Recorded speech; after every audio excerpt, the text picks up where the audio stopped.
பெண் போலீசார் குறித்து அவதூறாக பேசியதாக சவுக்கு சங்கர் கோவை காவல்துறையினரால் கைது செய்யப்பட்டார். பின்னர் இதே குற்றச்சாட்டிற்காக கன்னியாகுமரி, திண்டுக்கல், நீலகிரி உள்ளிட்ட 16 காவல் நிலையங்களில் அவர் மீது வழக்கு பதிவு செய்யப்பட்டது.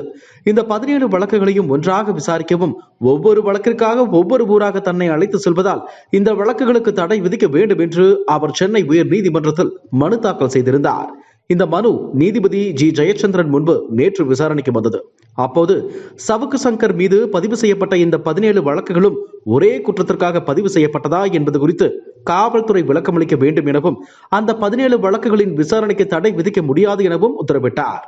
இதனிடையே சவுக்கு சங்கரை குண்டர் தடுப்பு சட்டத்தின் கீழ் சிறையில் அடைத்துள்ளதை எதிர்த்து அவரது தாயார் தொடர்ந்த ஆட்கொணர்வு மனுவை தாக்கல் செய்திருந்தார். இந்த மனுவை விசாரித்த சென்னை உயர்நீதிமன்றம் தீர்ப்பை தேதி குறிப்பிடாமல் ஒத்திவைத்தது.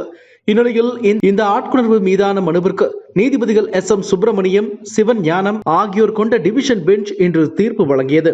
அப்போது சவுக்கு சங்கரின் கருத்தால் பொது அமைதிக்கு எந்த பாதிப்பும் ஏற்படவில்லை என மனுதாரர் தரப்பில் வாதம் வைக்கப்பட்டது.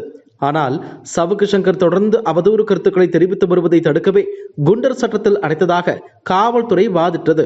இருதரப்பு வாதங்களையும் கேட்ட நீதிபதி சவுக்கு சங்கர் மீதான குண்டர் சட்ட வழக்கை ரத்து செய்து உத்தரவிட்டார். மேலும் வேறு வழக்குகளில் தேவையில்லை என்றால் சவுக்கு சங்கரை உடனடியாக விடுதலை செய்யவும் உத்தரவிட்டார். இதுபோன்ற செய்திகளை மேலும் தெரிந்து கொள்ள எங்களது யூடியூப், Facebook மற்றும் Twitter ஆப்களை சப்ஸ்கிரைப் செய்யவும்.